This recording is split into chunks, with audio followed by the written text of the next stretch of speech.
Assalamualaikum warahmatullahi wabarakatuh, sahabat Islam semuanya. Mantan ahli inspeksi senjata PBB, Scott Ritter, menyampaikan fakta yang mengejutkan terkait serangan Hamas pada 7 Oktober yang lalu. The other thing that happened was that there are thousands of Palestinians held prisoner by Israel in the most deplorable conditions. Many of these are women and children. I just want to reemphasize that last point for all your listeners. Children, over 130 of them, many of them under the age of 10, whose only crimes were to throw a rock at an Israeli tank or make some sort of gesture at an Israeli soldier. But they've taken children and they've put them in jail, in prison. No due process, no crime set forth, no charges. They're just there in perpetuity under very bad, conditions. Hamas, being a governing agency, cares for its people.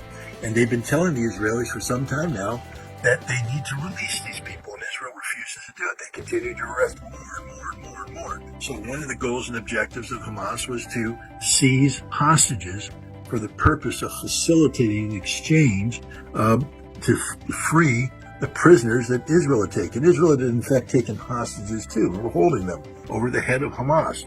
So one of the purposes of October 7th, one of the triggers was thousands of people in prison. Now look what's happening. As we speak, in Qatar, an agreement has been reached, whether or not they can get to actual implementation, but an agreement has been reached to exchange 100 Israeli hostages and for the release of all women and children prisoners held by Israel. All women and children prisoners held by Israel. This is a huge victory for Hamas because without October 7th, Israel would never have released these people. And the last thing was the Al-Aqsa Mosque. What triggered this, the October 7th, is called Operation Al-Aqsa Flood. Why? Why? I mean, if you're so ignorant about the Middle East situation that you don't know that the Al-Aqsa Mosque in Jerusalem is the third holiest shrine in all of Islam, that the Israelis have been going in, throwing tear gas inside to disrupt the worshiping, beating up women, beating up men, terrorizing people, and allowing settlers to go in and desecrate this site. This is the third holiest site in Islam. This would be like, allowing Jews to go inside the Vatican and mock the Sistine Chapel and behold, raucous Jewish celebrations there. Christianity would be outraged. And yet, everybody's just silent when the Israelis do it to the Muslims in the Al-Aqsa Mosque. No, you don't get to do that. And Hamas is saying that has to come to an end. And so any agreement that's reached finally will, I believe, be one that incorporates respecting the sanctity of the Al-Aqsa Mosque.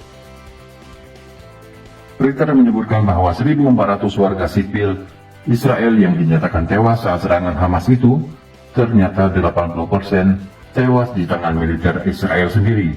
This would not have happened if it weren't for what happened on October 7th. Attack by Hamas, the military attack, and let's call it what it is. It was the most professionally executed, large-scale raid carried out by a light infantry force in modern history. Now, the Israelis will say it's an act of terrorism. No, it was a military assault against legitimate military targets. What about the 1,400 dead?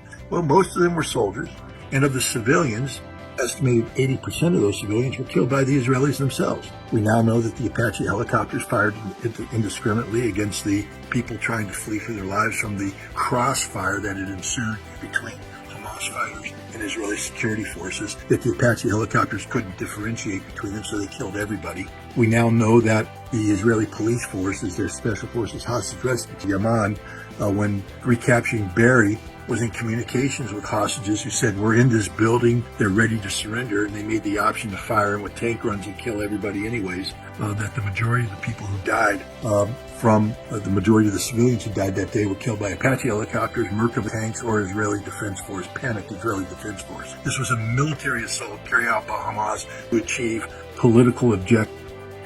Scott Ritter merupakan mantan ketua tim inspeksi senjata UNSCOM PBB. Ia mundur pada tahun 1998 karena kerap mengecam sikap PBB yang sering harus tunduk pada kemauan Amerika Serikat. Wallahu a'lam bishawab.